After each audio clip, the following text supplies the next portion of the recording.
Fear leads to anger. Anger leads to hate. Hate leads you to a Cinefanatics review of Star Wars. See what just happened there? Mm-hmm. Yeah, what's going on, guys? We're the Cinefanatics. My name's Chris Adams. And I'm Robert Adams. And we are here, finally. We've made it through 42-something years or whatever. Since 1977. 9 movies, and we're once again reaching the final Star Wars movie. Yeah, that's a lot of movies. That would be The Rise of Skywalker, by the way. Yeah, so we just got out of Episode 9, The Rise of Skywalker. This is going to be our review for it. So right out the gate, we're going to let you know this beginning part is going to be non-spoilery, and then we're going to have spoilers on the back end. So if you haven't seen the movie yet, feel free to watch this part. We will give you a huge heads up before we get into spoilers, and trust me, you don't want this spoiled for you. Nope. So right off the beginning, we got to talk about the story as much as we can without spoiling it. This is going to be like our basic thoughts and feelings. We got a lot more to get into in the spoiler section, but I know one of the things I feel like the story-wise, the ending is good. The ending of the movie is fantastic. All right, goodbye, everybody. Yeah, but the beginning of it I felt like was a major exposition dump. Coming off of like The Last Jedi, what has happened since then? A lot of stuff has happened, and then all of a sudden it's just, here we go. This is the world we're in now. Yeah, so, I mean, that seems to be something that affects you a little bit more than me. I didn't necessarily lean into it or catch all the exposition. I get that the exposition is vital. It's necessary. You have to give some reason as to why things are around and people are here and things are happening there and why it's different from where you last left off. But it didn't really hurt my experience too much with it. I just felt like there was too much of an abstract change between the end of Last Jedi and the beginning of this. So much has developed and changed that now all of a sudden we got to catch up the audience on. I mean, to be fair, and this is going to be part of it. You have to figure out like where is this movie going to fit in this trilogy. Mm-hmm. You have Force Awakens by J.J. Abrams. You have Last Jedi by Rian Johnson, and now you have Rise of Skywalker by J.J. Abrams. And the thing of it is that when you have two different directors on this, you're going to have different tones. Obviously, directors were handed the story and said, take it certain ways. And then it comes back and it's like, okay, let's take it back this way. And you kind of do feel that. I'm not make no mistake. You do feel that. You do see the parts where it was tug of war with the Star Wars movies. Kinda, and you got to be clear with this up front. And J.J. Abrams did kind of take some things that maybe weren't liked in The Last Jedi and kind of flipped them and fleshed them out a bit. Yeah. Kind of pulled them back in a different direction and was able to actually kind of make them make sense story-wise as to why they're going back in this direction instead of staying on that path. Yeah. And for those who didn't like The Last Jedi, probably not going to like that necessarily. But for those who, like us, either weren't a big fan of The Last Jedi or just thought it was okay and kind of not... It's not my favorite Star Wars movie. Yeah, I liked what they did. Some of those changes were nice, especially with involving the characters. Like, there was a lot more growth between Rey and Kylo Ren in this that I really liked. Their interaction was fantastic in this. It took what they set up in The Last Jedi and were able to run with it a little bit more and actually use it story-wise in a way that actually makes sense. Yeah. And I actually really, really dug. And then there was like a lot of, well, not a lot, but there were a couple of new characters in this, which I liked some of the new characters. They had some good interactions, but I don't really feel like they had too much to do. Yeah. And the thing is, like, honestly, at this point, I can't even remember some of their names. Yeah. And that's kind of a problem, but characters, both these characters that I'm thinking of specifically, and you probably be thinking the same ones. One was basically there to support Poe. The other one was there to support Finn. Yeah, and really just feed into their stories and how they develop as characters. These characters weren't necessarily there to have development themselves. Mm-hmm. I did like the return of Lando Calrissian in this. Absolutely. I thought he was handled very well, was given a good, decent amount for this movie and for what he needed to do. I thought it was great. Yeah, it felt like Lando. Mm-hmm. Our old buddy Lando came back. you're in a situation where you're looking at like, what did Donald Glover do with that character, and is he taking any cues from that? Mostly the costume, but otherwise, it felt like the Lando that we knew from Empire and Return of the Jedi. Yeah. And it was just great seeing Billy D. Williams back in that role again. But then, speaking of characters that were handled very well, we do want to touch upon Leia. Of course, this movie was made using archival footage of Carrie Fisher, since she has passed away before this movie was even made. I believe she passed away before The Last Jedi was even completed. Or finalized, or before it was released. So in The Last Jedi, she shot all of her scenes. All her scenes were done, and then she passed away. And then this one, they're using just the scenes that they didn't necessarily use in Force Awakens or The Last Jedi, and formed scenes around how she appeared in those and the things that she was saying. And they were fantastic. I thought it was seamless. Yeah, it was pretty much a flawless. There's every once in a while I saw like some kind of like a little jolt that I felt like maybe took me out of it. And here's the thing. There's a part of me that did go into that going, okay, this really wasn't filmed. Knowing that this was archival footage, and I'm looking for that scene. So, I mean, unfortunately, that does take you out if that's how you're viewing it. Yeah. But still, it looked fantastic, very well done. It's knowing what happened in real life, and that sitting in the back of your head while you're watching this going, she wasn't there for filming these scenes. She wasn't present. She wasn't actually interacting. And then trying to combat that. What's going to happen is that's not going to be a thing upon rewatching this movie. Yeah. Well, it's kind of like Fast and Furious 7. You were trying to see where Paul Walker really wasn't there since he passed away in the middle of that being made. As long as you understand that going into it, like that's... If you're somebody who knows what happened and it's it's sitting there, it's going to be something that you may be able to overlook, but probably won't. But upon rewatching the movie, I don't think it's going to be an issue at all. Yeah, so I mean that's probably like some bare bones, non-spoilery thoughts. We're going to do our actual rating of this movie after the spoilers, because again, there's a lot to talk about in that. Yeah, and just to be clear, like before we even go into spoilers. How did you feel about the movie kind of as a whole? I enjoyed it. I didn't like the massive exposition dump at the beginning, but I'm wondering, kind of like what we were talking about with Leia, upon rewatch now, knowing the world that we're in and you know what you're getting into, will that feel a little bit better and not so much like weighing down on you like that you've got to quickly catch up with this? I really like this movie. I do highly recommend it. See it in the theater with a theater full of people. Yeah. Cheers and claps, a lot of those things. Yeah. My take on this is that it's definitely my favorite of this trilogy. For sure. I can say that upon one viewing, walking out, definitely my favorite of the three.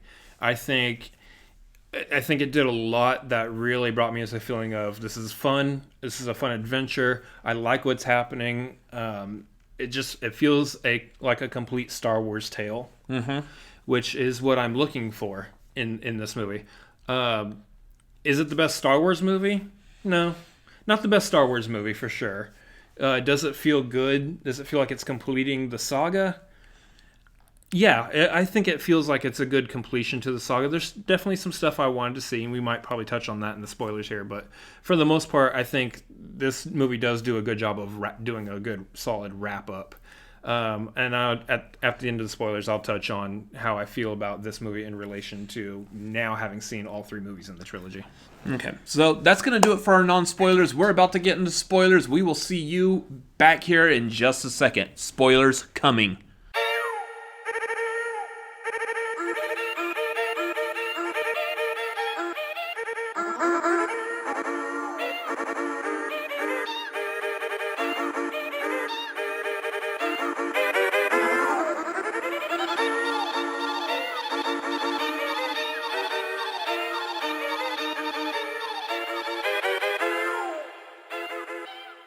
And so we're back. If you're still with us, again, we are about to talk spoilers, so click off. It's your fault now if you get spoiled. Just saying. Yeah. So everybody dies. No, that doesn't happen. That does not happen. Yeah, that does not happen. So jumping right into it, like we got to get into the story. You got to say right off the bat, Palpatine, he exists in this movie. Obviously, we know that from the trailers, but why does he exist in this movie? Here's the thing. They don't explain it, but they do. So yes. It is not explained exactly how physically, but from what it sounds like is he just survived the fall down that shaft, and that he's been in seclusion this whole time. Apparently, whenever Jedis and Sith completely mess up, one of their favorite things to do is just go into seclusion and not be found. Because that's what's happening here, is what it seems like. So he was basically on a life support system throughout this entire movie. Yeah. And you, what you see is that he's got this big contraption on him this entire time. That's definitely keeping him alive.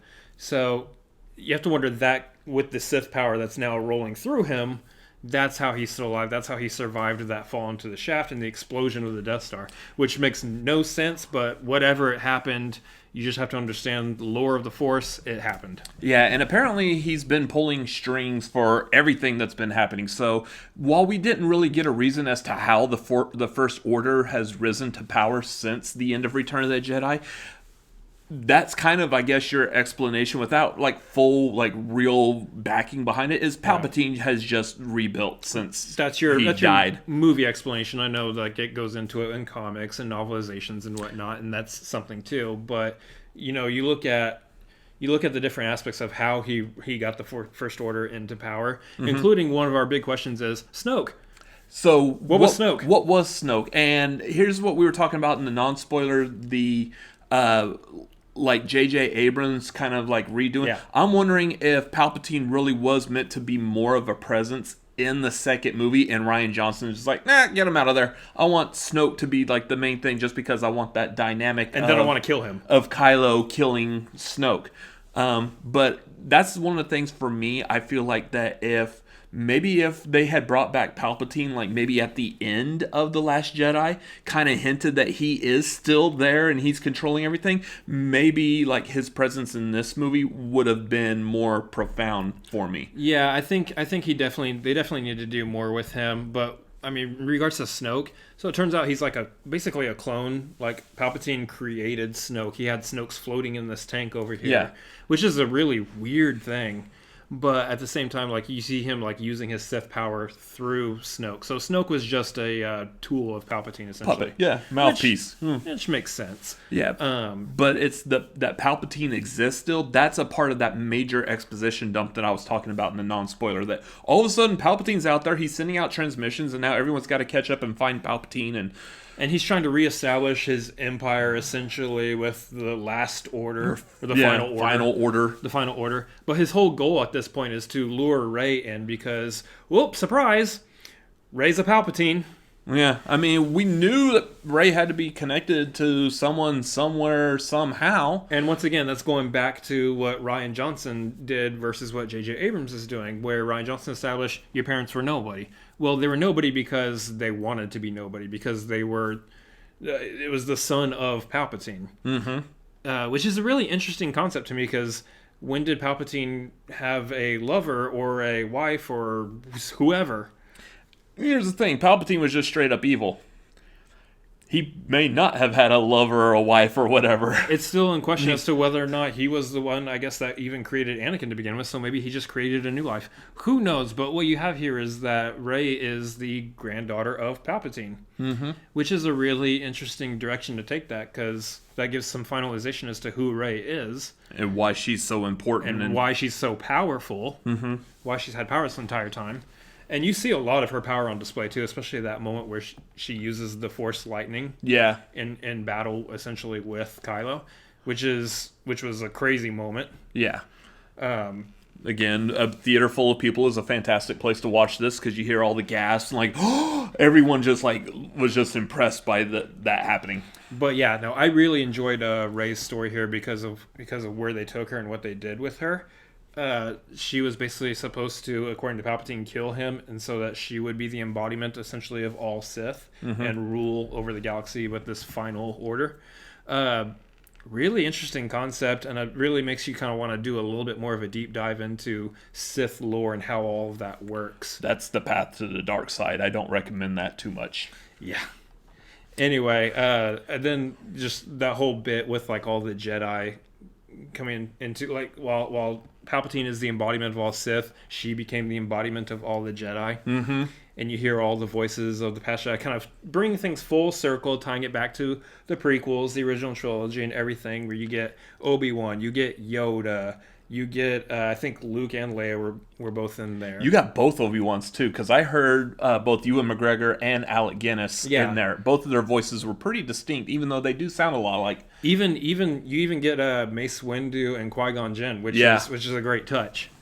I wonder how many of the other like Jedi Knights from like the prequels were in there, like Ki-Adi-Mundi. Yeah, there was a lot Kit Fisto. There was a lot of voices in there that I think you don't know unless you actually like watch maybe like Clone Wars or something. I just wanted to say Kit Fisto, but anyway, so then there was also the growth of Kylo Ren or Ben Solo, because I feel like now after this movie, it's more appropriate to just refer to him as Ben Solo, the last Skywalker. Yeah, essentially, yeah, because the son of Leia. But his turn in this, like, you saw that, like, okay, maybe they're going to turn him just like they turned Vader. Redeem him, yeah. Yeah, but I thought it was done very well, because... I do, too. At first, you're like, in Force Awakens, they talk about his inner struggle.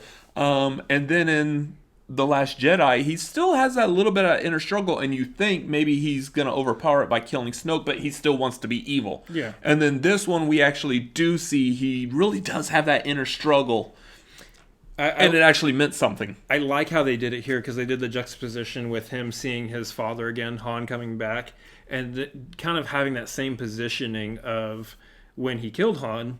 Only now, instead of using the lightsaber, he completely throws it away and just fully leans into, I'm Ben Solo, I'm the last Skywalker.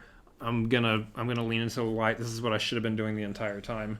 And I think while I didn't necessarily want Kylo Ren to be redeemed, they did it in such a way that I was like, okay, I accept this. I appreciate it. I got it. Let's go for it. And then how his story worked in conjunction with granddaughter Palpatine there at the end when they were facing down Palpatine. I thought that was the two. You had the balance. That's what this whole trilogy has been talking about, and having the two there at the end, balancing it out in the fight was good. Real quick, I also do like the fact that we actually finally got to see the Knights of Ren. Yeah, in action. Yeah, in action. Like, that was awesome. They were a nice little group of awesome fighters. So yeah. Like that. And then there was a lot of returning characters in this. Returning both like the actor and returning as in like, say, Force Ghost type of thing. I know during the final battle there was that after we saw that Lando was flying the Millennium Falcon during that, then it cut over to like an X-Wing. And you saw Wedge and Tilly's. Nice little cameo of Wedge, yeah. Like, you actually got Dennis Lawson back for that as Wedge, and that was fantastic. And I heard like a couple of gasps in the theater. So yeah, there's a couple of Star Wars nerds who were there who were like, haha. And you also heard me sitting next to you going, Wedge! Yeah, both of us were like, hey! It's Wedge! So that was awesome to see him in that final battle. And then again, like you brought up, that we saw Han Solo return, confronting Ben. Which I thought was a nice touch. And then Leia. And then you saw like the Luke and Leia at the very end, the Force Ghost talking to Rey before she exclaims that her name is Rey Skywalker, adopting that persona instead of Rey Palpatine. And her continuing on the Skywalker, the Skywalker Saga. Her continuing on the Skywalker name into the future, into the new Jedi Order, which I really like too. But one thing I liked about Luke and Leia, I love how they handled both those characters in this. Luke actually didn't feel like he was being tossed aside. He actually felt like he was a wise presence that had something to offer Rey this time. And then on top of that, I love that they even touched on Luke and Leia's a little bit before, after Return of the Jedi and before Force Awakens, Leia's training to be a Jedi, and the fact that she had a lightsaber too. I thought all that was a nice touch, and that makes me want to see maybe an animated series or something that's happening between the two movies where we get to see Leia or something. I don't know if they can do that because of it's Carrie Fisher and Mark Hamill, and that's how they looked, but yeah, there's some good stuff there. That was cool to see. Yeah, I really love that. Again, there's so much to this movie to unpack, and I know I definitely am going to have to see it again very soon, so the one other thing I want to touch upon was the ending. The ending to this was set up very well. Again, dismissing the fact that Palpatine was just thrown into this movie at the very beginning and you just have to accept that Palpatine is here and move on. Yeah. The fact that it was built up to Palpatine being the ultimate evil in this. He had his last order, final order, whatever it is. My final order is usually to supersize everything, so that's what they did in this. They supersized everything in that massive amount of ships. Nice. I like that. Yeah. Good job. So, massive amount of ships ready to destroy the entire galaxy pretty much, because every ship was capable of destroying a planet. And you got the little rebels and not much men. They're all about to die. And those of you who saw the Star Wars Rebels cartoon, the only other ship in there that I can point out was the Ghost, because I watched that cartoon just recently. It was there. They didn't do anything else with it. It was a nice nod. But it was there. Yeah, so, I mean, that whole final battle with the ships, there's a part of me that was like, I don't like this whole, like, it's bouncing back and forth, like, they're about to be defeated. Nope, everyone else appeared and is helping them. Now they're about to get defeated again because now Palpatine's using his lightning to destroy everyone. And like, no, okay, now they're all fine again. And like, it bounced back and forth multiple times as to, are they, aren't they, are they, aren't they? And makes you feel like a yo-yo. Yeah, that's what it was doing. But I don't think it was doing it badly. I think it was tolerable, but I mean, it was still like, I mean, it's building that tension edge of your seat. That's what a movie does. But it owned up to the fact that this is the final movie in the entire saga, so you just need to just go for the ride. Take all the roller coaster bumps and spins and twirly-doos. But that was also the same in regards to Rey, Ben, and Palpatine. They had a lot of that between just the three of them as well. Palpatine, of course, being the consistent, constant evil, but is Rey going to turn to the dark side? Is Kylo going to turn to the light side, bouncing back and forth, and who's doing what? And I feel like I'm doing the Macarena over here. Yeah, so as a whole, we got to like roll into the final thoughts here of everything. I think, and I've said this at the beginning when Force Awakens came out, I wasn't incredibly enthusiastic about Force Awakens. Last Jedi, obviously, also not incredibly enthusiastic. But I'm reserving all final judgment. And I said at the beginning, I'm reserving all final judgment for after this movie came out to see if it just really ties the story together. Granted, knowing after watching this movie that there really wasn't a through line story that was decided upon since the beginning, unless J.J. Abrams did and he just brought it back to that. Or Rian Johnson just completely obliterated it. Either way, I feel like this did redeem the trilogy, did make the trilogy worth watching. I really appreciate it. I want to go see it again just to get another final, like, just really let everything settle in. But for the most part, the thing is that while I think it redeemed the trilogy, made the trilogy good, I still ultimately don't think this trilogy needed to exist. Yeah, and that's really harsh because, like, you do want this trilogy. We wanted to see what was going to happen. Now, of course, we know this isn't the way George Lucas originally had it planned. No. But if you look back at, like, all the criticism from the prequel trilogy, did we really want to see George Lucas's version of what the sequel trilogy was going to be? I don't know if we as a whole did, but because I liked all the prequels and the original trilogy, sure, I would have loved to see what Lucas's sequels would have been. But this is what we got. This is where they took the story. So I agree that, like, I believe the sequel trilogy is a good. Overall, altogether, the three movies, they're a good set of stories. I enjoy them.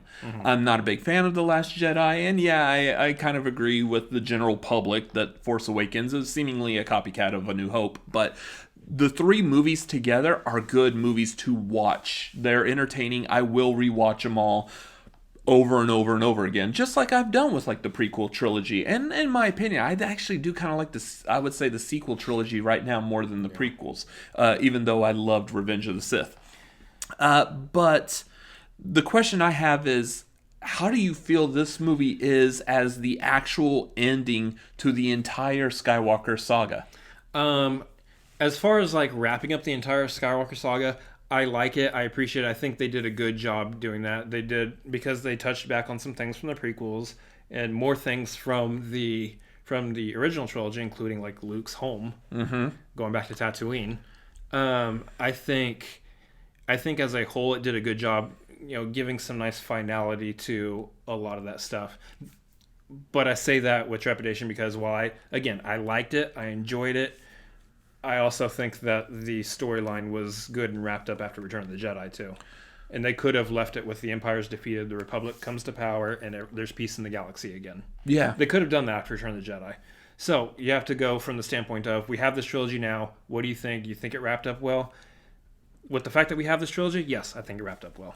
I think it did too. There was a lot of nice nods during the ending. What everyone's celebrating, there is a lot that you actually feel like you are celebrating with them. There were nods, there were tears, there was stuff like Maz Kanata gave Chewbacca a medal, because Chewbacca never got a medal famously at the end of A New Hope. Yeah. So that was a nice little touch. They showed, you saw like the ships crashing down on Jakku right next to the other Star Destroyer that was already crashed there. You saw glimpses. You saw glimpses of Coruscant. You saw glimpses of the Ewoks on the moon of Endor. And like these were all nice little tie-ins to everything. Yeah. You saw everyone was all nice and happy, hanging out. I would have liked a little bit more planets like Naboo, Bespin, like they did in the remasters of the original trilogy. Kind of show us those other locations that were prominent places in the Star Wars saga. I mean, overall, that was a nice little tie, but yeah, it was just a nice little tie for it. Mm-hmm. There's so many more stories that can be taken now from this, and they don't necessarily have to have anything to do with the Skywalker Saga anymore. Because, like we said, the only continuation of Skywalker at this point is that Rey adopted that last name. Yeah. But there's so many more stories that they could do from this point now. They don't even necessarily need to do it in movie form anymore. Star Wars TV is killing it with Mandalorian, so... Yeah. So... Yeah, I feel like it wrapped up the whole saga pretty well, but again, kind of like what you were saying, Return of the Jedi, it ended with the Empire being destroyed and everyone's moving on. I mean, that's essentially what this movie does too. This movie ends with the final Last Order ending and everyone's moving on. Who's to say there isn't going to be another Empire or First Order that's still going to rise up? They're not. Again, we're in the same exact position as we were at the end of Return of the Jedi. They could write that if they wanted to, but I think what it is that the First Order was the final faction, the final last remnants of the Empire, and when the final remnants get destroyed, Republic moves in. There is nobody to rise up against them. It's all been destroyed. So for 20 years until another set of 9 movies comes out and we do this all over again. Until Disney decides that, well, maybe we need to do 10, 11, and 12. I'd be happy to still have a YouTube channel at that time, too. I'd still be happy to be alive at that point. Anyways, that's going to wrap things up. But before we get into our final closing remarks, what would you rate this movie on, a scale of 10? I would love to see if I can remember what I would have rated Force Awakens and Last Jedi, because I want to make sure I'm confirming that this is my favorite of the trilogy. Well, we didn't have a YouTube channel at that time. That's true. I'm going to go ahead and give this probably a 7.5. You go 7.5? I'll go 7.5. I'm going to give this movie a solid 8 right now. Again, there was what? I'm going to give it an 8 too. Okay, copycat. Yeah, there was a lot to catch up on, and this is definitely going to be one that as I rewatch it, I know this number is going to improve. I did like this movie. I thought it was very well done. Yeah. I don't understand the hate that it's getting on Rotten Tomatoes, but you know what? Rotten Tomatoes isn't really a good judge of anything. So yeah, solid 8. I liked it. Yep. Yep. So, I mean, that's going to do it for us. That's going to do it for our thoughts on this. Anything else? No, so make sure you follow us on social media at Cinefanatics MLP on Twitter and Instagram. What were your thoughts of this movie? Do you agree with us? Do you disagree with us? Let us know down in the comments. Also, down there below this video, there is a subscribe button. Make sure you hit that. There's also a subscribe button floating in the space above his head. Make sure you click that subscribe button. Also in that space, there's a couple other videos that we have made. And as always, may the Force be with you. Always. Later. See ya. Oh yeah, Kylo Ren died too. Oh.